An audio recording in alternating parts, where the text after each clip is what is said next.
আমি মাও তোমাদেরকে নিষেধ করব না।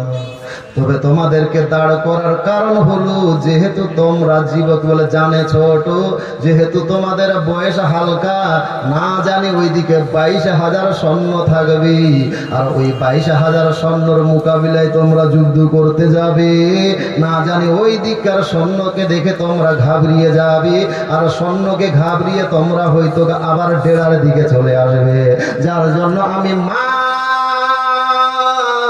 তোমাদেরকে সতর্ক করার জন্য এই কথাটা বলার জন্য দাঁড় করলাম রে বাবা। এ বেটা মাওনো মুহাম্মদ, এই যাওয়ার সময় আমি মা আমার একটা কথা মনে রাখিও। এ বেটা মাওনো মুহাম্মদ, যখন তোমরা কারবালার ময়দানে লড়াই করবে রে বাবা, খবরদার খবরদার তোমাদের শরীরে যতগুলো আঘাত লাগবে সবটাই যেন সামনের দিকে আঘাত লাগে। পিঠ পিছনে যদি একটা আঘাত লাগে রে বেটা আওনা মুহাম্মদ, আমি মা একটা যদি পিঠ পিছনে আঘাত হয়, আমি মা তোমাদেরকে আমার বুকের দুধের ঋণ তোমাদের মাফ করব না। বেটা লড়াই করবা যোদ্ধার মতো, সব আঘাত যেন সামনের দিকে হয়। পিঠ পিছনে যদি একটা আঘাত থাকে আমি মা তোমাদের মাফ করব না। দুই ভাই হতভম্ব হয়ে গিয়েছেন। মা ইয়ে আবার কেমন কথা? যুদ্ধের ময়দানে আমরা লড়াই করব, আমাদের বুকে থাকবে সামনের দিকে, না জানি পিঠ পিছনে হয়তো কোনো দুষ্ট হয়তো আমাদের উপরে আঘাত করতে পারে, কোন দিককার তীর কোন দিকে এসে লাগবে, এটা আমরা কেমন গ্যারান্টি দিব যে আমাদের পিঠ পিছনে আঘাত হবে না? মা বলতে লাগলো, না, তোমরা যদি সামনের দিক থেকে আঘাত পেয়ে শহীদ বরণ করো, আমি মা তোমাদেরকে নিয়ে গর্ব করব। আমার সন্তানরা ভীতু নয়, আমার সন্তানরা যোদ্ধের মতো 22,000 সৈন্যের সামনে মোকাবিলা করেছে। জোরে বলবো, আমি গর্ব করে বলতে পারবো যে আমার ছেলেরা ভীতু নয়, যে 22,000 সৈন্যকে দেখে তারা ঘাবড়িয়ে গিয়েছে বলে তাদের পিঠ পিছনে আঘাত লেগেছে। সামনের দিকে আঘাত লাগলে বুঝতে পারবো যে আমার ছেলেরা যোদ্ধার মতো 22,000 সৈন্যের সামনে লড়াই করেছে। বললো, বা ঠিক আছে, আপনি বললেন, আপনার কথার উপরে আমরা আমল করার চেষ্টা করব এবং ঢুকে রাখবো। তবে মা যদি কারণবশত কোনো কিছু শুনবো না, সব আঘাত যেন সামনের দিকে হয়। মা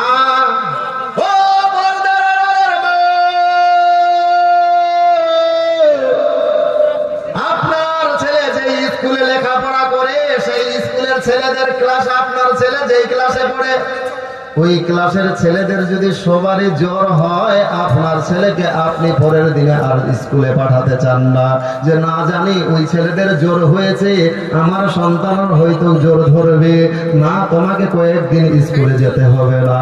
আপনার ছেলেকে আপনি স্কুলে যেতে দিতে চান না সামান্য একটু জ্বর থেকে বাঁচার জন্য। অথচ হাজরাতে যায় না জানে যে কারবালার ময়দানে মানুষ যায় জীবিত, আর যখন ফিরে আসে লাশ হয়ে চলে আসে। হাজরাতে যায় না বা বললেন না, রে বাবা তোমরা যাও, তোমরা ফিরে আসবে, এই কথা বললেন না, বরঞ্চ হাজরাতে যায় না বলল, রে বেটা খবরদার খবরদার, তোমাদের শরীরের পিঠ পিছনে যেন কোনো আঘাত আমি মা না দেখতে পারি, যত আঘাত হবে সামনের দিকে হবে। এই বলে মা হাজরাতে আউন মুহাম্মদকে মা বিদায় দিয়ে কপালের মধ্যে চুম্বন করে পুনরায় ঘোড়ার উপরে চাপিয়ে দিল। এইবারে আউন মুহাম্মদ ঘোড়া এসা জোরে আপনার ছাড়লো, ওই 22,000 সৈন্যের সামনে কারবালার প্রান্তরে যে দাঁড়িয়ে গেল। জোরে বলুন, 22,000 সৈন্য একদিকে, আর এই দুই সন্তান কারবালার ময়দানে নেমেছে, তো মনে হয় আসমান থেকে আপনার চাঁদ নেমে এসেছে। জোরে বলুন, দুইজন ছেলে বাচ্চা বাচ্চা সিপাহী, একবার ডানে যায় একবার বামে যায়, বললো, হে ইবনে জিয়াদ, হে ইবনে সাদ, আসো, দেরি করিও না, তোমাদের মধ্যে কে বড় বাহাদুর আছে, সেই বাহাদুরকে আমাদের মোকাবিলায় পাঠাও। বাহাদুরের হংকার শুনে ওই ইবনে সাদের দলের মধ্যে থেকে একজন বলতে লাগলো, এ হুসেন, কি ব্যাপার, তোমার দলে কি আর আমাদের মোকাবিলা করার মতো বড় সিপাহী নাই? বাচ্চা বাচ্চা ছেলেদেরকে আমাদের মোকাবিলা করার জন্য পাঠিয়েছ, তোমাদের কাছে কি বড় সিপাহী নাই? ভাইয়ারা আমার, হযরতে ইমাম হোসেনকে এর উত্তর দিতে হলো না। ওই দুইটা ছেলে হুঙ্কার দিয়ে বলতে লাগলো, তুমি আমাদেরকে বাচ্চা ভেবেছো, আমরা বাচ্চা নয়, জোরে বলো তোমরা আমাদেরকে বাচ্চা ভাবিও না।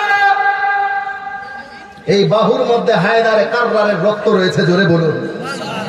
আমরা সাধারণ ভাইয়ের সন্তান নয়। ইবনে সাদ তোমাকে কথা দিলাম, তোমাদের দলের মধ্যে যে সব চাইতে নামি দামি পেহেলওয়ান আছে, সবচেয়ে বাহাদুর শক্তিমান, যাকে হায়ার করে নিয়ে এসেছ, সেই সিপাহীকে আমাদের মোকাবিলায় পাঠাইয়া দাও, মুহূর্তের মধ্যে তাকে জাহান্নামের মধ্যে পাঠিয়ে দিব, জোরে বলুন। ভাইয়েরা আমার, যেমনি ভাবে দুই ভাই আপনার হুঙ্কার দিয়ে কথা বলা, ইবনে সাদের মাথার পায়ের রক্ত যেন মাথায় চেপে গেল। সর্বনাশ, আমরা তো ভেবেছিলাম এরা জানে ছোট, হয়তো ময়দান ছেড়ে ভেগে যাবে, কিন্তু না না, এরা ভেগে যাওয়ার জাত নয়, এরা সাধারণ ঘরের সন্তান নয়, এরা হলো আলীর ঘরানা, জোরে বলুন। একজন সিপাহী কেটে গেল, যাই যা যা, তো তুই যা। বলল, হুজুর শুনলাম নাকি ওদের শরীরের মধ্যে হযরতে আলীর রক্ত রয়েছে, সুতরাং এই আলীর রক্তের সঙ্গে মোকাবিলা করার ক্ষমতা আমার নাই, জোরে বলুন। জানো ছোট হতে পারে, কিন্তু তাদের সামনে আমরা একটা মিনিটও টিকতে পারবো না। আরেকজন সিপাহীকে ইবনে সাদ বোঝাই, ও যাবে না, তো আচ্ছা তুই যা। বলছে, হুজুর আমাকে 1 মাসের বেতন দিয়েন না, আমি যাবো না, আমি যাবো না, দরকার নাই। ছেলেগুলোর হুঙ্কার দেখতে পেয়েছেন, মুখে যদি এরকম কথা বলে, যাওয়ার ছাড়া তো চাকরির মতো আমাকে ছেড়ে দিবে, মুহূর্তের মধ্যে দুনিয়া থেকে বিদায় করে দিবে। সর্বনাশ, না পারবো না হুজুর, মাফ করে। আর একজন কাকে বলা হলো, বললো, হুজুর আমাকে বেতন দিয়েন, চায় না দিয়েন, আমি যাবো না, বলে কেউ যেন তার মোকাবিলায় আসতে চায় না। এইবারে শাম থেকে একজন বড় বাহাদুরকে, পাহেলওয়ানকে হায়ার করা হয়েছে। ওই বাচ্চাদের সম্মুখে যেমনি ভেসে উপস্থিত হলো, ওই বেঈমান যেমন ভাবে ওই বাচ্চাদের উপর আঘাত করবে, দুই ভাই একসঙ্গে তলোয়ার দিয়ে সেই তলোয়ারটাকে বেকার করে দিয়েছে, জোরে বল। হযরতে আউন মুহাম্মদ বলতে লাগলো, রে ইবনে জিয়াদের লোক, ভালো করে শোন, হে ইবনে সাহাদের লেলেচা কুকুর, ভালো করে শোনো, আমাদের উপরে তলোয়ার চালিয়েছো, তোমার তলোয়ারের ওজন দেখে নিয়েছি। এইবারে আলীর আওলাদের শরীরের মধ্যে কত বল আছে, এইবারে তুমি অনুভব করো। যেমনি ভাবে এই কথা বলা, দুই ভাই হায়দারে কাররারের নাম নিয়ে ইয়া আলী বলে এসা জোরে একটা ওয়ার করেছে, সঙ্গে সঙ্গে ওই গুন্ডার ওই কাঁধ থেকে চিরে আপনার কোমর পর্যন্ত নামিয়ে দিয়েছে, জোরে বল। একটা মিনিটও টিকতে দেয় নাই। যেমনি ভাবে এই আপনার লড়াই করায়, সবাই তাদের মধ্যে একদম ঘাবড়িয়ে গিয়েছে। সর্বনাশ, আমরা তো ভেবেছিলাম জানে ছোট, কিন্তু এদের মোকাবিলা করতে যাবে কে? ভাইয়েরা আমার, এইভাবে বাড়ি বাড়ি কয়েকজন সিপাহীকে পাঠানো হলো। কেউ যেন একটা মিনিট ওই দুইটা সিপাহীর সামনে টিকতে পারলো না। যারাই আসে তাদেরকে শসা কাটা আর কোলা গাছ কাটার মতো করে আপনার কেটে যায়, জোরে। ভাইয়েরা আমার, ও বলদারের মা, এই কুফাবাসীর লোকেরা হলো ধোঁকাবাজ, এরা কোনো যুদ্ধের আইন মানে না, নিয়ম মানে না। যখন দেখলো যে এই দুইটা বাচ্চার মোকাবিলা করার মতো আমাদের কাছে কোনো সৈন্য সিপাহী নাই, তাহলে কি করা যাবে? এইবারে পরিশেষে বলতে লাগলো, না না, এইভাবে আমরা একটা একটা করে যদি যাই, তাহলে আমাদের 22,000 সৈন্য কেন, 22,000 22 লক্ষ যদি সিপাহী হয়, নয়, আমরা এই দুইটা ছোট্ট সিপাহীর কাছে আজকে পরাজয় হবে, আমরা তাদের কাছ থেকে কোনোদিন যুদ্ধে জয় লাভ করতে পারবো না। সুতরাং এইভাবে নিয়মিত আবার যুদ্ধ করা যাবে না। ইবনে সাদ বলতে লাগলো, যাও যাও তোমরা চতুর্দিক থেকে তাদের উপরে তীর বর্ষণ করো। মা ওই বেঈমানের দল যখন এক এক করে যুদ্ধের ময়দানে আসতে পারলো না, বাচ্চারা ওই জোশের মধ্যে গিয়ে ভিড়ের ভিতরে যে ঢুকে গেল। ভিড়ের ভিতরে যাওয়ার পর বড় ভাই সামনের দিকে যায়, পিছনে পিছনে ছোট ভাই যায়। একটার পরে একটা লাশ কাটতে কাটতে সামনের দিকে আগে আগে বেড়ে যায়। এইবারে বড় ভাই এত যুদ্ধে মগ্ন রয়েছে রে মা, ওই বড় ভাইয়ের পিঠ পিছনে যেন তার কোনো খবর নাই। বড় ভাইয়ের পিঠ পিছনে কোনো খবর নাই। একজন দুষ্ট ওই বড় ভাইকে তলোয়ার মারার জন্য ওই বড় ভাই মুহাম্মাদকে আপনার পিঠের দিকে আঘাত করার জন্য সামনের দিকে বেড়েছে। ছোট ভাই পিছন থেকে দেখতে পেয়েছে, আল্লাহ এখনই আমার বড় ভাইয়ের পিঠের মধ্যে ওই দুষ্ট তলোয়ারই মারবে।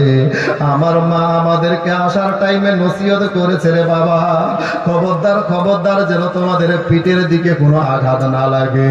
যদি পিঠের দিকে আঘাত লাগে আমি মা তোমাদেরকে এক ফোঁটাও দুগ্ধের ঋণ মাফ করবো না। ছোট ভাই বলল, আল্লাহ আমার ভাই যুদ্ধ করাতে এমন মগ্ন রয়েছে, তার পিঠ পিছনে কোনো খবর নাই। সেই ছোট ভাই বড় ভাইকে বাঁচাবার জন্য যে দুষ্ট আপনার বড় ভাইকে মারার জন্য তলোয়ারি বাড়িয়েছে, ছোট ভাই এসা জোরে একটা তলোয়ারি মেরেছে রে পা, ওই দুষ্টুর হাতটাকে কেটে নামিয়ে জাহান্নামের মধ্যে পাঠিয়ে দিয়েছে। জোরে বলুন এ নবীর উম্মতের তো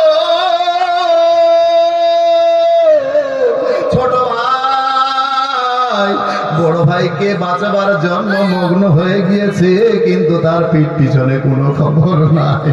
তার পিঠ পিছনে কোনো খবর নাই। বড় ভাইটাকে তো বাঁচিয়ে নিল রে বা, কিন্তু পিছন থেকে কোনো দুশ্মন সেই এজিতের গেলে জাগুকর পিছন থেকে এসা ধরে একটা তীর মারল রে মা। লাগবি তো লাগ, ওই তীরটা ওই ছোট ভাইয়ের মাথার উপর দিয়ে চলে গেল না। ওই তীরটা ডান দিক দিয়ে চলে গেল না, বাম দিক দিয়ে গেল না। লাগবি তো লাগ, ওই ছোট ভাইয়ের একেবারে ঠিক পিঠের দিকে ওই তীরটা যে লেগে গেল। যেমনি ভাবে তীরটা লেগে যাওয়ার কোলার গাছকে গোড়ালিতে কেটে দিলে কোলার গাছ যেমন ধস করে পড়ে যায়, ওই ছোট ভাই সঙ্গে সঙ্গে মুখের বারে ধরাম করে মাটির মধ্যে পড়ে গেল। ছোট ভাই মাটির ঘরে পড়ে গিয়েছে, পিঠের উপরে এইভাবে তীরটা দাঁড়িয়ে আছে। ছোট ভাই চিৎকার দিয়ে বলল, ভাই ইব্রাহিম, ও ভাই তাড়াতাড়ি করে আমার সামনে আসো, আজকে হয়তো মা আমার উপরে হয়তো নারাজ হবে, মা হয়তো আমাকে দুধের ঋণ মাফ করবে না। ভাই যারা আমার মা বলেছিল পিঠ পিছনে যদি একটা আঘাত লাগে আমার মা আমার দুধের ঋণ মাফ করবে না, অথচ ভাই আমার পিঠ পিছনে তীর লেগে গিয়েছে। ভাই যারা আমি যুদ্ধের ময়দান থেকে ভেগে যাচ্ছিলাম বলে আমার পিঠে তীর লেগেছে তা নয় ভাইয়া, আপনি সামনের দিকে যুদ্ধ করাই মগ্ন ছিলেন, আপনার পিছনের দিকে কোনো ভ্রুক্ষেপ ছিল না। আপনাকে বাঁচাবার জন্য আমার পিঠ পিছনে কোনো খবর ছিল না ভাই। আপনাকে যে দুষ্টু মারতে গিয়েছিল সেই দুষ্টুর হাত কেটে থেকে তারে আমি জাহান্নামে পাঠাইয়া দিয়েছি, কিন্তু আমার পিঠ পিছনে কোনো খবর ছিল না। ভাইয়া আমার পিঠ পিছনে যে তীর লেগে আছে এই আঘাতটা দেখলে আমার মায়ের মনের মধ্যে কষ্ট হবে। সুতরাং এক কাজ করো রে ভাই, আমি চিত হয়ে শুয়ে আছি, আপনি আমার পিঠ থেকে ওই তীরটাকে আপনার টেনে বার করেন। মা বড় ভাই বলল, ভাইয়া আমি তোমার পিঠ থেকে তীরটাকে টেনে বার করব, তুমি কি সহ্য করতে পারবে? বলল, ভাই সহ্য না করতে হলেও আমারে করতে হবে, কারণ আমার মা দেখলে বড্ড মনের মধ্যে কষ্ট পাবে। সুতরাং এক কাজ করু, আমার যতই কষ্ট হোক না কেন রে ভাই, আমার কষ্টের দিকে আপনি মুখে করিয়েন না, আমার কষ্টের দিকে আপনি লক্ষ্য করিয়েন না, আপনি জোর করে ওই তীরটাকে টেনে আমার পিঠ থেকে বের করেন। মা, ছোট ভাই চিত হয়ে পড়ে আছে, বড় ভাই ছোট ভাইয়ের কথা মতো এবার পিঠ থেকে তীরটাকে টানতে শুরু করেছে, তীরটাকে টানতে শুরু করেছে রে মা। যেমনি ভাবে বড় ভাই জোর করে তীরটাকে টানতে গিয়েছে, ওই তীরের যে দুইটা আপনার আংটা আছে, ওই আংটার সঙ্গে ছোট ভাইয়ের যেমনি ভাবে তীরটা বের করতে যাবে, ওই আংটার সঙ্গে ওই পেটের গুলো পর্যন্ত বেরিয়ে এসেছে, গুলো বেরিয়ে এসেছে। ছোট ভাই একটা চিৎকার দিয়েছে, যেমনি ভাবে চিৎকার দেওয়া, বড় ভাই ওই নাড়ি ভুড়ু দেখে সঙ্গে সঙ্গে বড় ভাইও বেহুশ হয়ে পড়ে গিয়েছে। আর ওই নাড়ি ভুড়ির সাথে শুধু নাড়ি ভুড়ি বাড়াই না রে মা, ওই নাড়ি ভুড়ির সঙ্গে ছোট ভাইয়ের প্রাণ পাখিটাও বেরিয়ে গিয়েছে। এক কথায় অল্প সময়ের মধ্যে ওই ছোট ভাই জামে শাহাদাত পান করেছেন। সকলে পড়ুন ইন্না লিল্লাহি ওয়া ইন্না ইলাইহি রাজিউন। এইদিকে ছোট ভাই দুনিয়া থেকে বিদায় নিয়ে গিয়েছে, কিছুক্ষণ পর বড় ভাইয়ের হুশ হয়েছে, আবার হুশ হওয়ার পর যেমনি ভাবে তলোয়ার নিয়ে ওই সামনের দিকে ওই দুষ্টুদের সঙ্গে মোকাবিলা করবে, এমন জোরে একটা তীর এসে ওই বড় ভাইয়ের বুকের মধ্যেও সেই তীরটা লেগে গিয়েছে। যেমনি ভাবে ওই বুকের মধ্যে তীর লেগে যাওয়া, ওই বড় ভাইও ধরাম করে জমিনের মধ্যে পড়ে গেল। মুহূর্তের মধ্যে ওই বড় ভাইও আপনার জামে শাহাদাত পান করলো। সকলে পড়ুন ইন্না লিল্লাহি ওয়া ইন্না ইলাইহি রাজিউন। হে গোবিন্দপুরের মানুষ, এইবারে আমি আপনারে বলবো, ইমাম হুসেনের মহব্বতে যারা জীবন দিবে তাদের মরণটাকে আপনার শহীদের মরণ বলা হয়েছে। আমরা তো সেই পিরিয়ডে ছিলাম না রে বাবা যে ইমাম হুসেনের মহব্বতে নিজের জীবন দিব, তবে আজকের জীবনে আমরা এটা প্রমাণ করাতে পারবো যে আমরা ওই পিরিয়ডে ছিলাম না। এই যুগে আমরা ইমাম হুসেনের মহব্বতে নিজের ছেলে মেয়েদেরকে তো জীবন দিতে পারবো না, তবে নিজের পয়সাগুলোকে ইমাম হুসেনের মহব্বতে কুরবানি করতে পারবো। বর্তমানে আপনার পয়সার মূল্য জীবনের মূল্যর চাইতে অনেক কম, কারণ একটা জীবনের মূল্য তার কোটি কোটি, তার মূল্য কোটি কোটি টাকার চাইতে মূল্য। এই কোটি কোটি টাকার চাইতে আপনার কোটি কোটি টাকার সম্পদটাকে তারা যদি হাজরাতে ইমাম হুসেনের মহব্বতে বিসর্জন করতে পারে। এই মা, আপনাদের মতোই একজন মহিলা যার নাম হলো হাজরাতে জয়নাব, সেই জয়নাব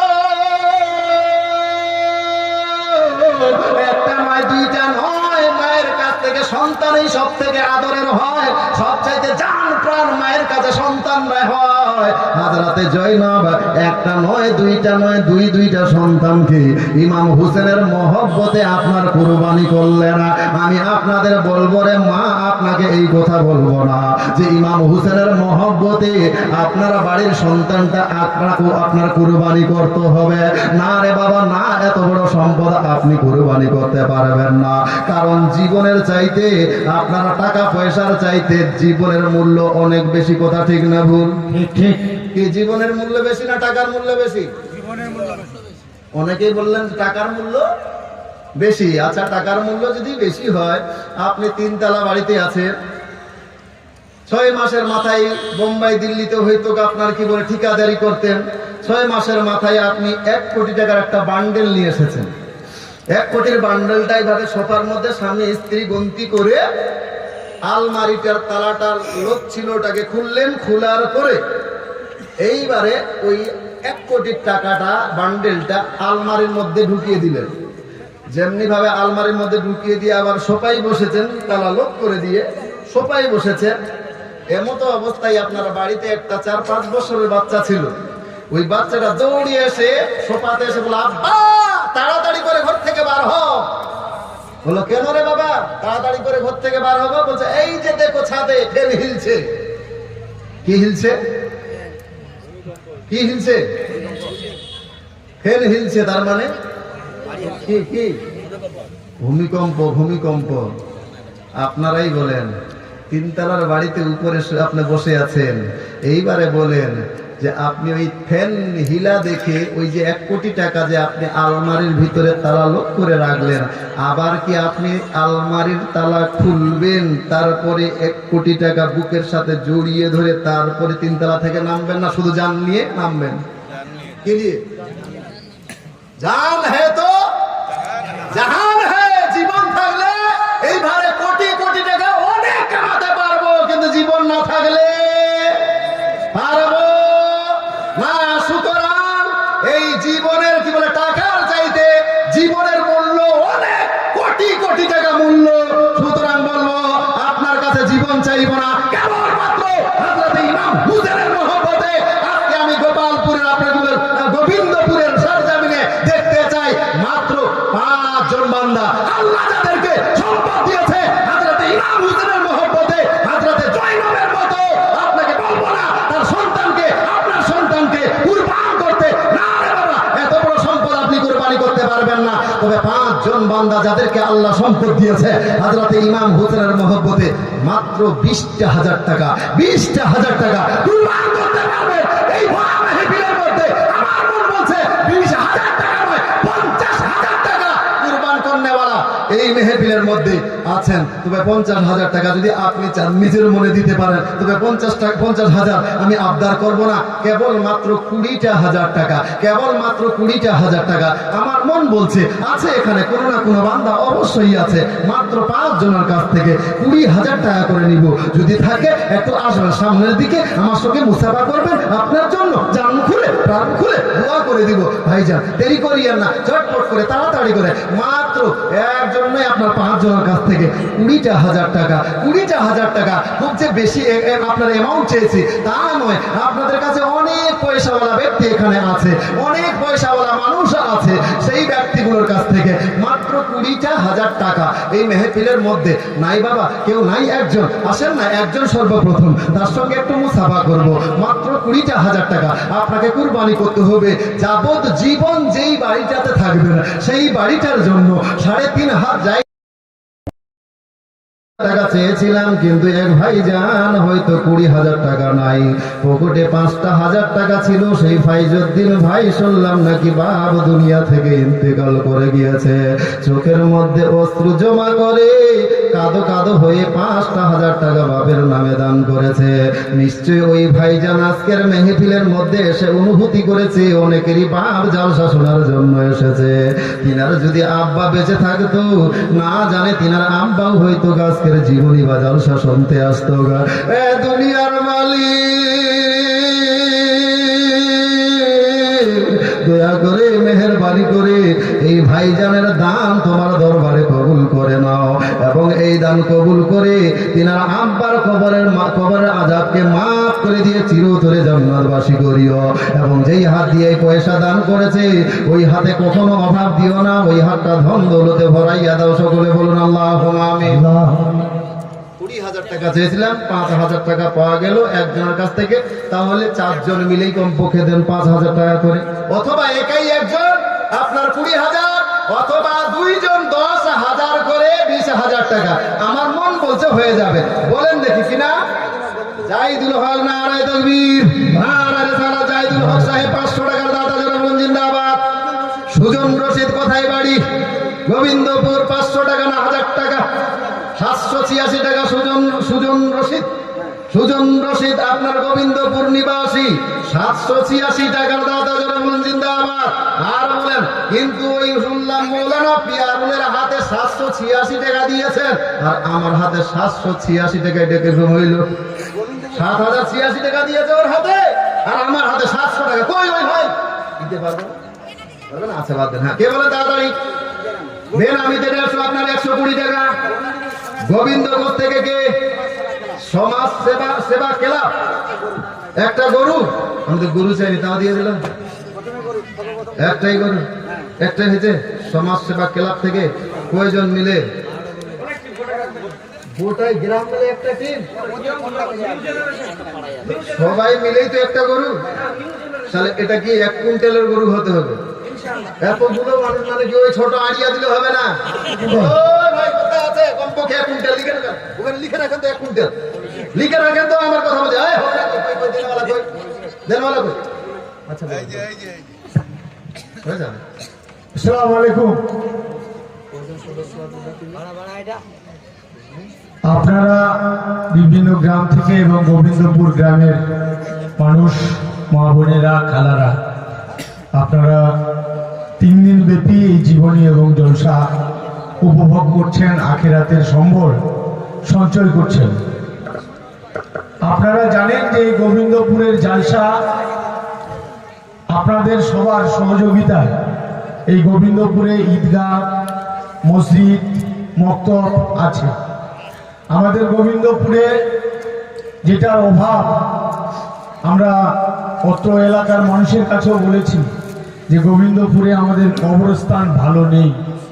কেউ নিজের জমির মাথায় নিজের মাকে দাফন করেছে, কেউ পুকুরের পাড়ে নিজের বাবাকে দাফন করেছে। বর্ষাকালে যখন মাঠ ভরে যায়, নিজের বাবার দেহটা দেখেছি জলে ভাসছে, লক্ষ্য করেছি, দুঃখ কষ্ট বুকে নিয়ে চলে আসছে। এতদিন যাবৎ আলোচনায় গোবিন্দপুর গ্রামের মানুষ সবাই মিলে বসেছিলাম যে একটা কবরস্থানের আমাদের দরকার। অনেক টাকা গো, 1 বিঘা জমি কিনতে গেলে 5 লাখ 6 লাখ কোথায় পাবো, কে দেবে? হঠাৎ করে এই গোবিন্দপুর গ্রামেরই আমার দাদা ইয়ারউদ্দিন সরকার সাহেবের সঙ্গে আলোচনা করি যে যদি কবরস্থান আমরা করি কিভাবে করব। উনি অল্প কিছু জমি, 5-6 বিঘা জমি নিয়ে সংসার করেছেন, ছেলে মেয়ে, স্ত্রী পুত্রকে নিয়ে সংসার। আল্লাহর দান, আল্লাহর রহম করেছে। তিনার ছেলে আজকে হাই স্কুলের টিচার, জমি জায়গা আবাদ করছেন। কিন্তু তিনি বুকে সাহস নিয়ে কবরস্থানের জন্য বলেছে যে আমার কয়েক শতক কম বেশি হতে পারে, বিঘা খানেক জমি আছে, সেই জমিটা আমি দান করে দেবো যদি তোমরা কবরস্থান করতে চাও। মাশাআল্লাহ। শর্ত দিয়েছেন ইয়ারউদ্দিন দা এবং তার যোগ্য ছেলে মাস্টার মশাই নইমুর রাব্বি, যে গোবিন্দপুরে কবরস্থান না থাকার কারণে জমির মাথায় নিজের বাবাকে নিজের মাকে যে দাফন করেছি, তো আমার ওই জমির মাথায় ইয়ারউদ্দিন সরকার আমার দাদা, তার বাবা এবং তার মা কে দাফন করা আছে ওই হচ্ছে জমিতে। আর তিনার স্ত্রী দাফন করা আছে ওই জমিতে। আর তিনার একজন ভাস্তা দাফন করা আছে ওই 1 বিঘা জমিতে। উনি আমাদের কাছেও দাবি রেখেছিলেন যে 1 বিঘা জমি আমি দিয়ে দেবো, কিন্তু এই কবরস্থানটা ওখানেই করতে হবে। আমরা গোবিন্দপুরের মানুষ, আমাদের বক্তব্যে বসে আমরাও তিনাকে কথা দিয়েছি, আমরা গোবিন্দপুরের মানুষ আমরাও রাজি হয়ে গেছি যে আপনার ওই জমি থেকেই আমরা আমাদের কবরস্থানের কাজটা শুরু করব। আর আপনারা যারা এই জালসায় আখিরাতের সম্বল সঞ্চয় করবার জন্য বসেছেন, শেষ বাড়ি শেষ ঘর যে কবর, সেই কবরস্থানের জন্য আপনারা সবাই যে যতখানি পারবেন সহযোগিতা করবেন। আমরা আরো জমি যাদের আশেপাশে, ওই জমির আশেপাশে যাদের জমি আছে তাদের সঙ্গে আমরা কথা বলেছি, তাদেরকে কিছু মূল্য আমাদের দিতে হবে, টাকা দিতে হবে। 1 বিঘা জমিতেই এত বড় গ্রামের কবরস্থান হবে না, সঙ্গে আরো 2-3 বিঘা জমি আমাদের কিনতে হবে। তাই আপনারা সবাই সহযোগিতা করবেন এবং দান করবেন। আজকে এই জালসার মঞ্চে আমার দাদা ইয়ারউদ্দিন আহমেদ এবং তার যোগ্য ছেলে মাস্টার মশাই নইমুর রাব্বি 1 বিঘা জমি যে আছে, হয়তো 28, 29, 30 শতক, কয়েক শতক কম বেশি 1 বিঘা, সেই জমি কবরস্থানের নামে দান করে দিলেন। সবাই বলুন নারায়ে তাকবীর, নারায়ে তাকবীর।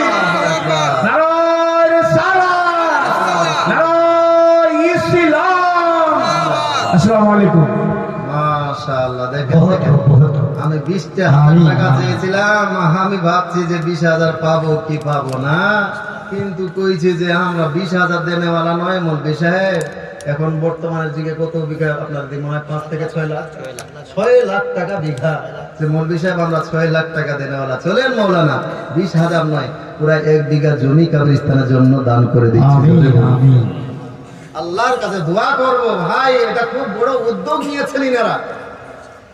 কালিয়াচকের দিকে ছিলাম আমি, কয়েক বছর ইমামতি করেছি, সেখানে যে দুঃখ হতো এক সময় আমার। এখন কালিয়াচক সবাই এক জায়গায়, সবার জন্য দোয়া, হ্যাঁ দোয়া হবে ইনশাআল্লাহ, দোয়াটা হবে অবশ্যই, দোয়াটা করছি আমি। কিন্তু বলছি প্রথমত উদ্যোগটা নিজে ইনারা নিয়েছেন এবং যে এই সহযোগিতায় হাত বাড়িয়েছেন এবং ইনাদেরকে উৎসাহ বাড়িয়েছেন।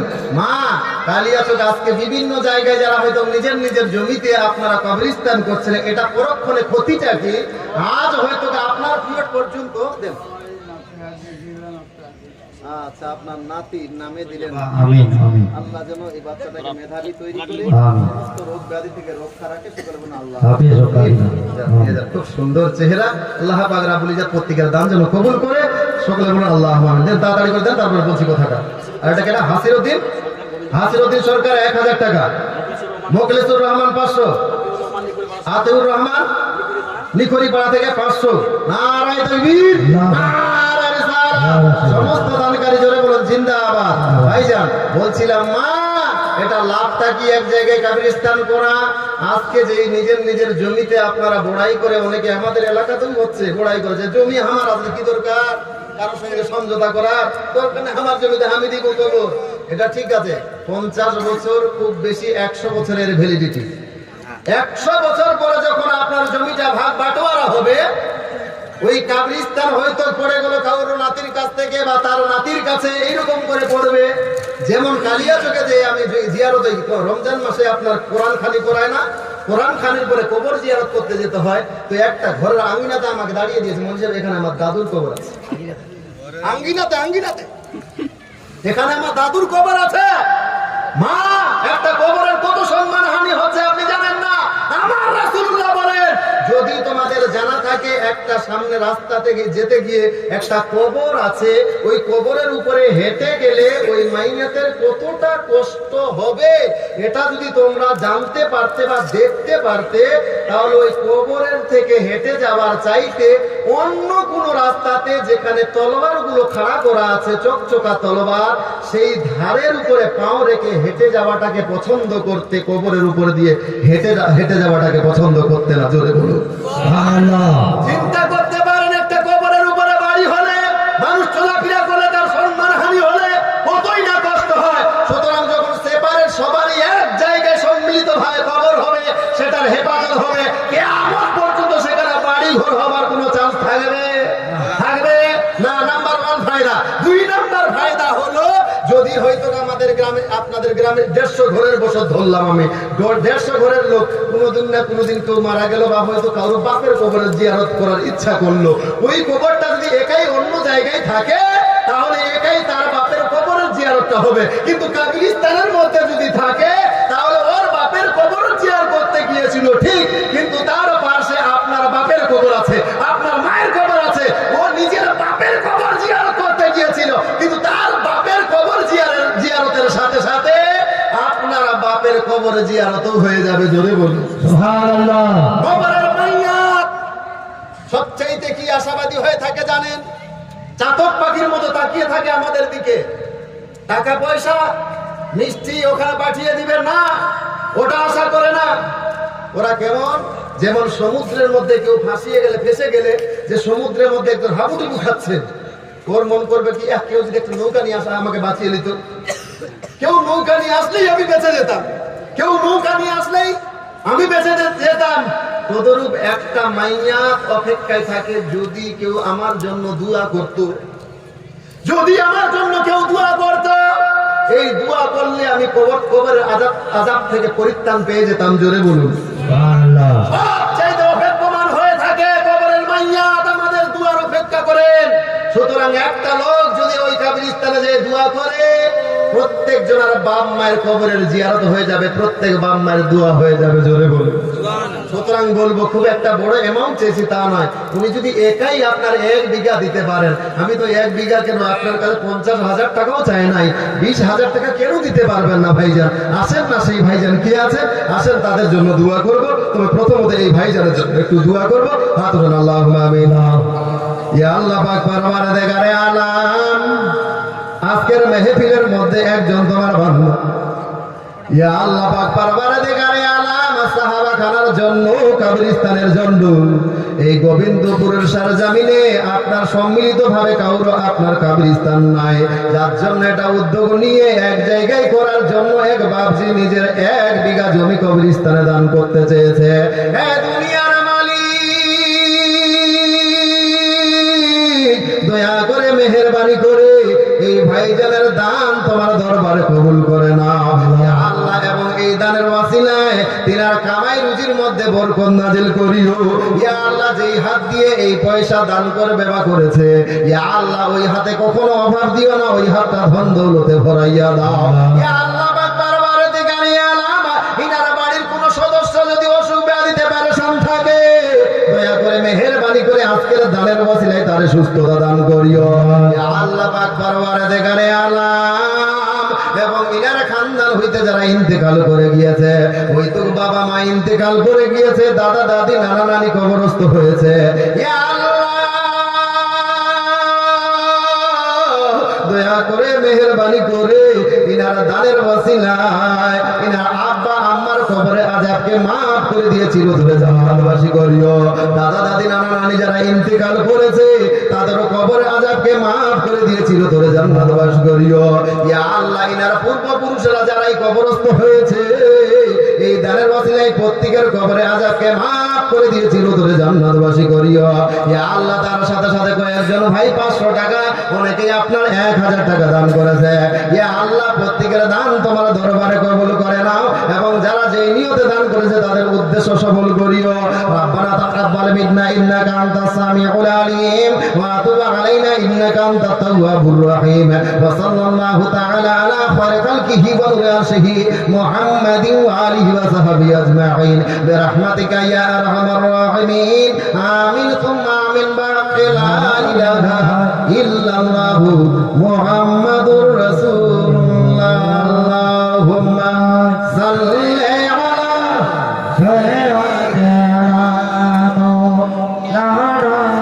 মুহাম্মাদ ওয়া আলা আহলি সাইয়্যিদিনা ওয়া আলা আহলি সাইয়্যিদিনা মাওলানা মুহাম্মদ। হয়েছে 20,000?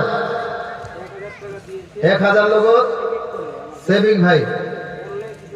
আচ্ছা আমি বলবো, ও ভাই আসসালামু আলাইকুম।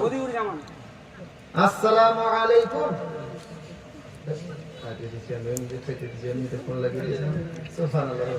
এটা করিমুলের টিম, বেঙ্গলুর, মোট 21,865 টাকা। নারায়ে তাকবীর। করিমুলের টিম 21,865 টাকার দাতা যারা বলুন জিন্দাবাদ, সুবহানাল্লাহ। বেঙ্গলুর আপনার কি বলে পরিযায়ী শ্রমিক হয়তো ভাইরা আমার কি বলে সেখানে হয়তো রুজি রোজগারের জন্য গিয়েছে, তবে সবাই ওরা নিজেরাই কালেকশন করেছে নিজেদের মধ্যে।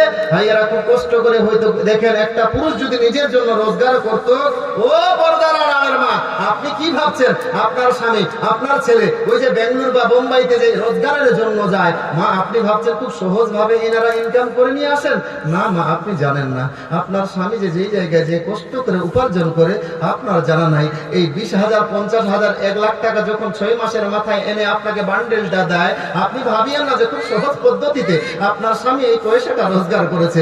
এই 1 লাখ টাকা রোজগার করার জন্য আপনার স্বামীকে কত কর্মচারীর সঙ্গে ধাক্কাধাক্কি করতে হয়েছে, কত কর্মচারীর ধাক্কা খেতে হয়েছে, কত মালিকের বোকা খেতে হয়েছে, কত মালিক কত খাবার সময়, সকালের খাবার 10টার সময় খেয়েছে, দুপুরের খাবার 4টার সময় খেয়েছে, অনেক টাইমে রাত্রের খাবার খায় নাই।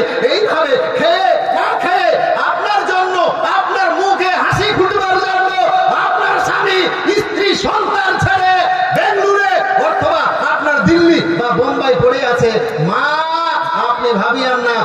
সহজ পদ্ধতিতে ওরা রোজগার করে। না রে মা, না, কত কষ্ট করতে হয়, রোজগার করতে হয়, কত মাথার ঘাম পায়ে ফেলে রোজগার করতে হয়, এটা আপনার জানা নাই। তারপরও ওই ভাইয়েরা এসে সেই দুঃখের কথা আপনারা শেয়ার করে না, কারণ আপনি দুঃখ পাবেন, আপনার দুঃখ দিতে চায় না।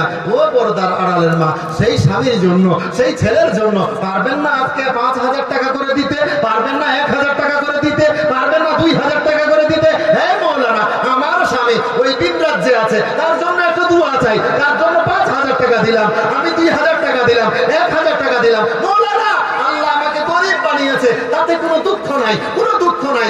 আমার স্বামী এই কি বলে বাড়ির অভাব অনটন দূর করার জন্য, আমাদের মুখে হাসি ফুটানোর জন্য সেই ভিন রাজ্যে পড়ে আছে, একটু দোয়া করে দেন। আমার আল্লাহ যেইভাবে আমার স্বামীকে সুস্থভাবে বাড়ি থেকে বের করে নিয়ে গিয়েছে, আবার যেন সুস্থভাবে আমার বাড়িতে ফিরাইয়া দেয়। জোরে বলে প্রয়োজন নাই, এই দুয়ার প্রয়োজন নাই, প্রত্যেকটা মায়ের প্রয়োজন আছে।